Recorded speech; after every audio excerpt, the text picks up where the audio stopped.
नस्तईन आज अडयाला जेल में Al-Qadir trust case की समाअत थी और डिफेंस कौंसल्स के वकीलों की एक लिस्ट जो है वो हमने वहाँ पर उनको कहा कि ये दें और हमें तमाम लोगों को अंदर जाने दें, लेकिन आगे से आज फिर इनकार किया गया। पहले एक शेड आपको मैंने बताया था कि एक शेड है जहाँ पर हमें 5-6 घंटे बिठाया गया और अंदर नहीं जाने दिया। आज उनको तनबीह थी कि आपने उस शेड के नीचे भी नहीं खड़ा नहीं होने दें, सड़क पर खड़ा करें। और दूसरी तरफ जो नैब के प्रोसिक्यूटर थे प्रोटोकॉल के साथ, उनकी गाड़ियाँ 1 मिनट भी नहीं रुकती, अंदर चली जाती हैं। बुखला की मुसलसल उनको हरासा किया जा रहा है और वहाँ पर हमारे बुखला को अंदर नहीं जाने दिया।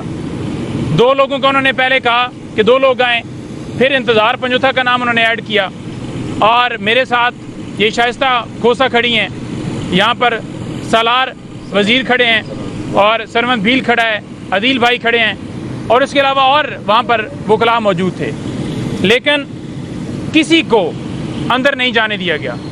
कहा गया कि जी ऊपर से अहकामात हैं। कौन है ये अहकामात देता है? डिफेंस के वकील क्यों ना जाएं? और फिर अंदर से फैसले सुना दिए जाते हैं कि वकील आई नहीं है, एकतरफा कार्रवाई कर दो। मैं इस सारे मामले के ऊपर पुरजोर तरीके से यहाँ पर एहतजाज अपना रिकॉर्ड करवाता हूँ कि हमें जानबूझकर नहीं जाने दिया जाता।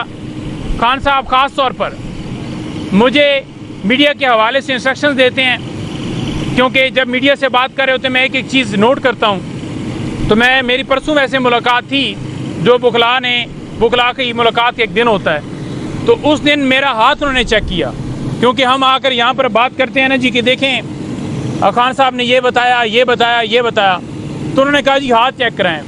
पहले उन्होंने हमारे पेपर पर पाबंदी लगाई, फिर उन्होंने जो है अब हाथ के ऊपर लिखने के ऊपर भी पाबंदी लगाई।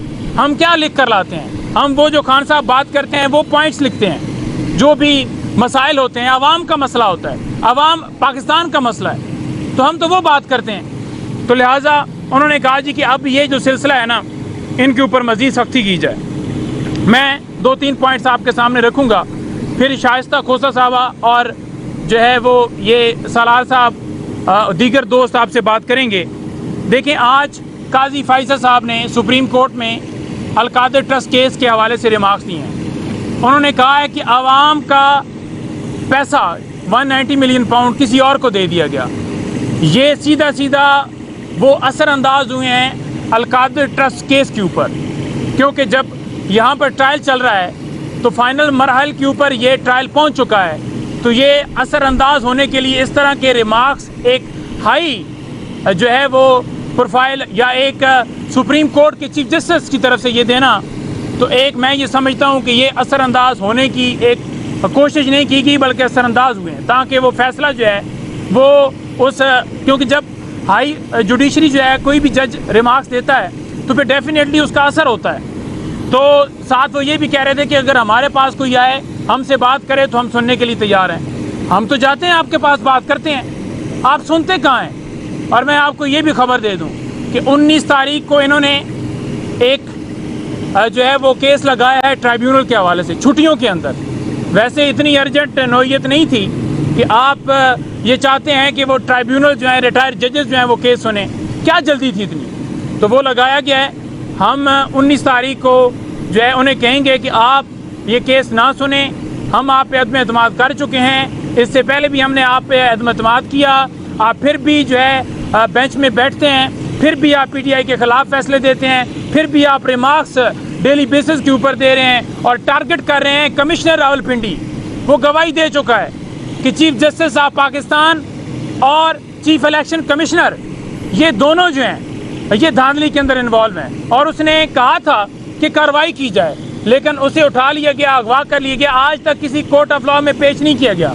अगर कोई सच्चा है तो प्रोड्यूस करवाए ना, वो ऑर्डर करे, वो कहे कि ले आए। ये कहानी कहाँ से शुरू हुई थी? परवेज़ खटक से शुरू हो, ऑन चौधरी से शुरू हो, या फैज़, या फिर डिप्टी सुपरिटेंडेंट अडयाला जेल अकरम।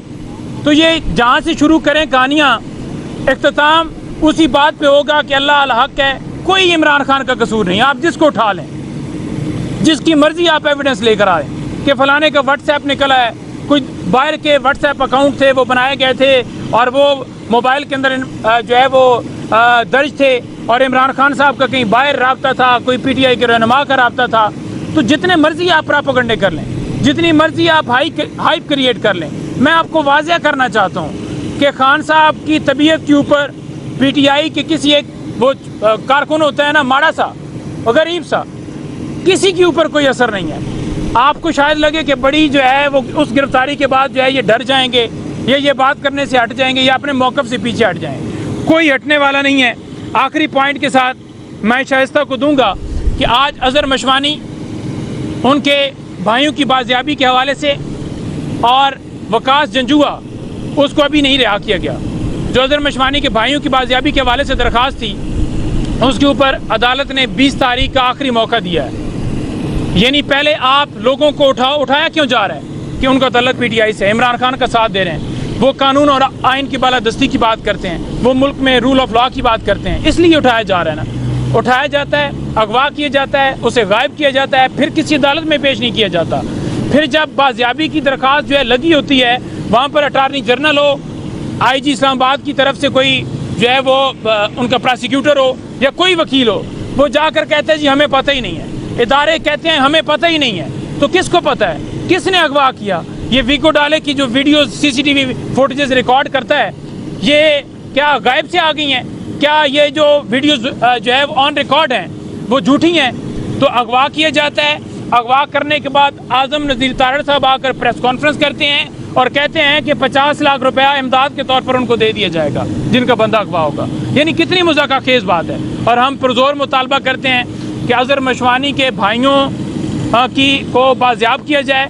उसके अलावा हमारे तमाम जितने हमारे सोशल मीडिया के एक्टिविस्ट, कोई किसी का तल्लुक है डायरेक्टली है या किसी का कोई रिश्तेदार है, उन तमाम लोगों को बाजियाब किया जाए।